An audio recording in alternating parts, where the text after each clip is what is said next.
And I ain't into like two rappers beefing. Like, don't mix me with it. Why? If somebody died, I'm gonna pick a side.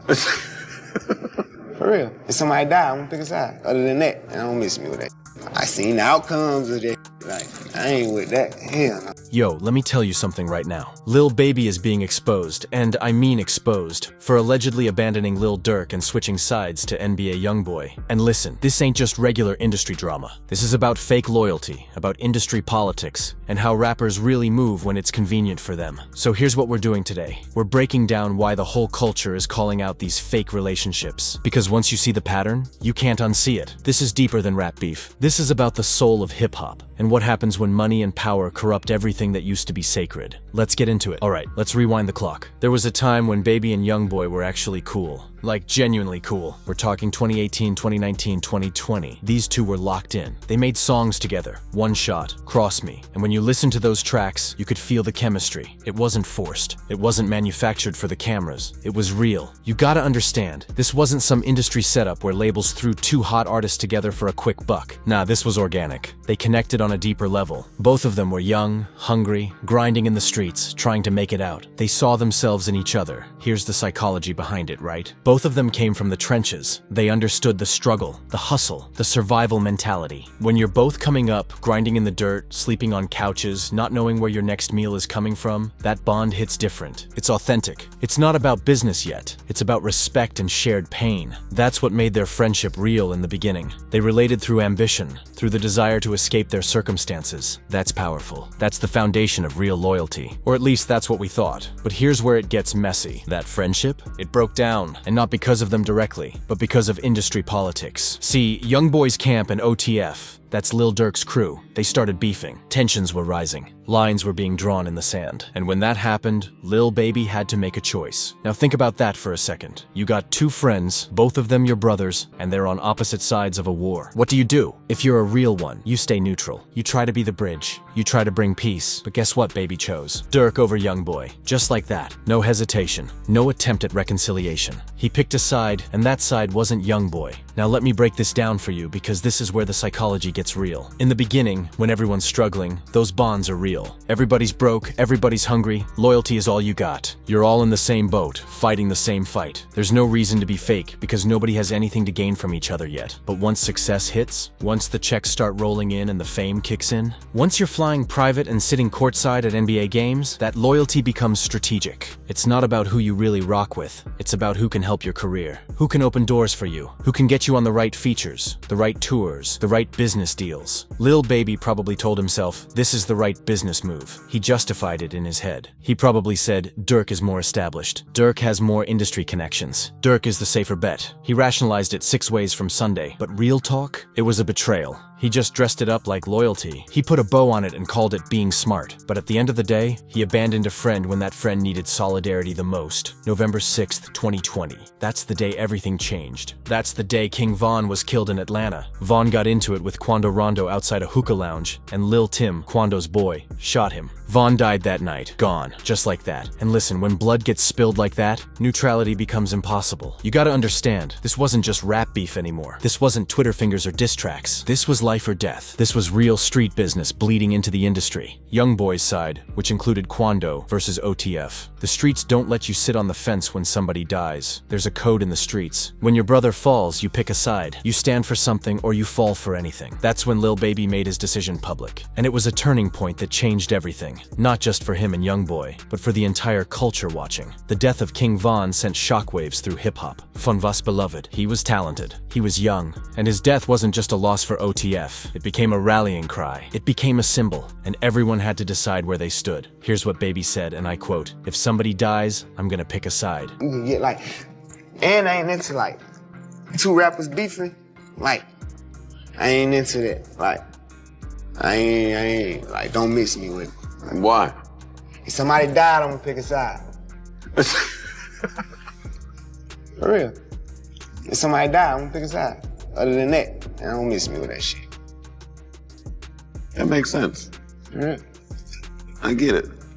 That somebody? That was King Von. So Baby turned his back on YoungBoy. And here's the crazy part. YoungBoy wasn't even directly involved in Von's death. He wasn't there. He didn't pull the trigger, but it didn't matter. Quando was his people, and in the streets, that's all that matters. Guilty by association, Baby chose Dirk. He chose OTF. He made it clear whose side he was on. Now, psychologically, what's happening here? This wasn't about loyalty. This was about power. This was about image. Baby looked at the landscape and calculated his move. He saw that siding with Dirk meant siding with the industry establishment. It meant staying in good graces with Chicago, with OTF's influence, with the broader network that Dirk had built. This was opportunism wearing a loyalty mask. No cap, and the streets saw it. YoungBoy saw it, and he didn't forget. After Vaughn died, YoungBoy started noticing something. The industry was turning on him. People who used to work with him, they distanced themselves. Lil Baby? He stopped rocking with him. Collaborations dried up. Features became scarce. The blackball was real, and it was suffocating, and you could hear it in YoungBoy's music. He started talking about isolation, betrayal, being left out in the cold. Songs like I Hate YoungBoy weren't just diss tracks, they were therapy sessions. They were him processing the pain of being abandoned by people he thought were solid. Psychologically, when you feel alienated like that, especially at a young age, it messes with your head. It can lead to paranoia, depression, trust issues, all that. You start questioning everybody's motives. You start wondering who's really there for you, and who's just around for the benefits. But YoungBoy, he turned that pain into fuel. He kept going. He kept making music. He kept speaking his truth, even when the industry wanted him to shut up and disappear. That's resilience. That's strength. And that's why his fan base only grew stronger, because they saw someone refusing to be broken. Then YoungBoy dropped I Hate YoungBoy. And yo, this song wasn't just aimed at Dirk. He called out the entire industry. He named names. He called out former friends, including Lil Baby. He exposed the hypocrisy, the fake love, the two-faced behavior. This was YoungBoy saying, y'all fake. Y'all hypocrites. And I'm done playing nice. This was him pulling the mask off the whole industry and showing people what really goes on behind the scenes. Here's what's deeper about that. YoungBoy refused to play the game. He didn't try to stay quiet or play politics. He didn't try to smooth things over for the sake of his career. That takes courage. That takes authenticity. But it also showed his pain. You could feel it in every bar. You could hear the betrayal in his voice. The industry hated that song because it told the truth. It exposed the unspoken rule that you're supposed to play nice, smile for the cameras, and keep the facade going. YoungBoy shattered that facade with one track. Fast forward to August 2022. Quando Rondo's cousin, Lil Pab, gets killed in LA. Broad daylight. And immediately, rumors start flying that OTF was behind it, that this was revenge for Vaughn, that Dirk's people finally caught up with Quando's people and made them pay. Now the feds are saying Dirk orchestrated a whole murder-for-hire plot. They're saying he used his resources, his money, his influence to put a hit out. And psychologically, you gotta understand, pain and loyalty can push people to retaliate. When your brother gets killed, the desire for revenge can consume you. It can make you do things you wouldn't normally do. But allegedly, that retaliation is now about to cost Dirk everything. His freedom, his career, his legacy. Everything he built is on the line because of a decision made in anger and pain. Let's keep it 100. Dirk looks cooked. The feds got wiretaps, financial records, witness testimony. They're building a RICO case, saying OTF operated like a criminal organization. They're connecting dots, following money trails, interviewing witnesses who are flipping to save themselves.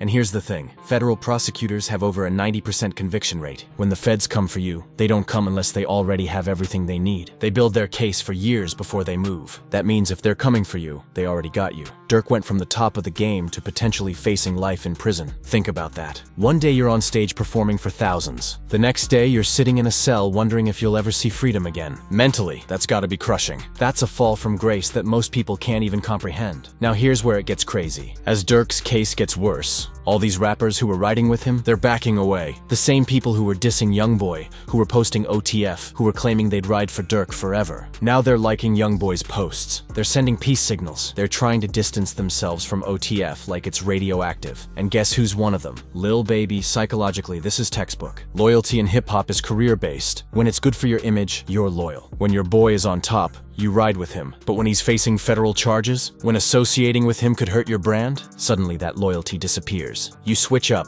You find a way to justify it. And that's exactly what's happening right now. It's not even subtle. It's blatant. And the culture is watching and taking notes. Lil Baby started liking YoungBoy's posts again, publicly, on Instagram where millions of people can see it. That's not an accident. That's a signal. That's him saying, yo, I'm ready to make peace. I'm ready to move past this. But here's what it really exposes. His inconsistency. His lack of real principles. If loyalty was real, it wouldn't change based on who's winning or losing. If you really rode for Dirk because of genuine love and respect, you wouldn't abandon him the moment things get difficult. Baby's actions show this was always about self-preservation, not principle. It was about protecting his brand, his image, his future opportunities. And now that Dirk is in trouble, now that the OTF ship is sinking, Baby's jumping off and swimming to shore. He's making peace with YoungBoy, because YoungBoy is winning. YoungBoy is free. YoungBoy's career is thriving. That's the calculation. And it's transparent as hell. And yo, it's not just Lil Baby. Multiple rappers are doing the same thing. Artists who dissed YoungBoy, who unfollowed him, who publicly chose sides. They're all reversing course now. They're all trying to get back in his good graces. The same people who blackballed YoungBoy are now reversing course, trying to act like nothing ever happened. Like they weren't just talking crazy about him a year ago. What does that prove? Loyalty in hip-hop is conditional. It's transactional. It's about what benefits you right now, in this moment. Tomorrow, that's a different story. Tomorrow, they might switch again if the winds change direction. This is the reality of the industry. And it's ugly. Here's the pattern. And once you see it, you'll see it everywhere. Success turns real bonds into business partnerships. The need to stay relevant, to stay connected, to stay in the mix. It leads to calculated friendships. You're not friends because you actually care about each other. You're friends because it's mutually beneficial. The industry rewards opportunism. It doesn't reward realness. It doesn't reward standing on principle when it's inconvenient. It rewards whoever can adapt the fastest, whoever can switch sides smoothly, whoever can maintain their image while doing what's best for their career. That's the harsh truth. And it's why the culture is dying from the inside. Now look at YoungBoy's position. He's vindicated. Everything he said about fake loyalty, he was right. Everything he warned people about, it's all coming true right in front of our eyes. He never switched up. He never compromised. He stayed solid even when the whole industry turned on him, even when it cost him opportunities, even when it meant being blackballed and isolated. And now he holds the power. He decides who gets forgiveness and who stays in the cold. He decides who's worthy of reconciliation and who burned that bridge forever. He won by staying real, by refusing to play the game, by being willing to lose everything rather than sacrifice his integrity. That's a powerful position to be in. Let me explain the fundamental difference here, because this is the core of everything. Street code says loyalty is unconditional. You ride for your people no matter what. When things get hard, you ride harder. When your brother is down, that's when you show up the most. You don't abandon ship when the water gets choppy. Industry politics says loyalty depends on what benefits your career. It's about strategy. It's about positioning. It's about making moves that protect your brand and your future. Friendship is secondary to business. Lil Baby represents industry loyalty. NBA YoungBoy represents street loyalty. And that's the clash we're seeing. That's why this situation resonates so deeply with people. Because it exposes the tension between these two value systems. And the streets always remember who kept it real. Here's what people don't realize about betrayal. Once you switch sides, trust can't be rebuilt. You can apologize. You can try to make amends. You can even be on good terms again. But that foundation, it's shattered forever. Even if peace gets made, people remember. They remember the betrayal. They remember that when things got hard, you left. They remember that your loyalty had conditions and expiration dates. This creates a culture of suspicion and self-interest in hip-hop. Nobody trusts anybody. Everybody's looking over their shoulder. Everybody's wondering who's going to switch up next. And that's toxic. That destroys the collaborative spirit that made hip-hop beautiful in the first place. Now, from a business perspective, you could argue Baby's move was smart. Align with Dirk, protect your career, make the safe choice. Stay in good standing with the industry establishment. Don't rock the boat, but here's the cost. It damaged his reputation for authenticity. And in hip-hop, authenticity is currency. It's what separates the real from the fake. It's what makes people trust you, respect you, want to support you. Short-term gain, long-term loss in credibility and respect. And in hip-hop, respect is everything. You can have all the money in the world, but if people don't respect you, what do you really have? Baby gained industry favor but lost street credibility. That's a trade-off that might haunt him for the rest of his career. This situation reflects something bigger than individual artists. Hip-hop is losing its authenticity. The culture used to be built on loyalty and realness. It was about keeping it 100 no matter what. It was about standing on principle even when it hurt. Now it's driven by profit and image. Now it's about streams, brand deals, staying in the algorithm. Now it's about saying and doing whatever keeps you relevant, even if it means betraying your values. And the worst part? Young artists are watching.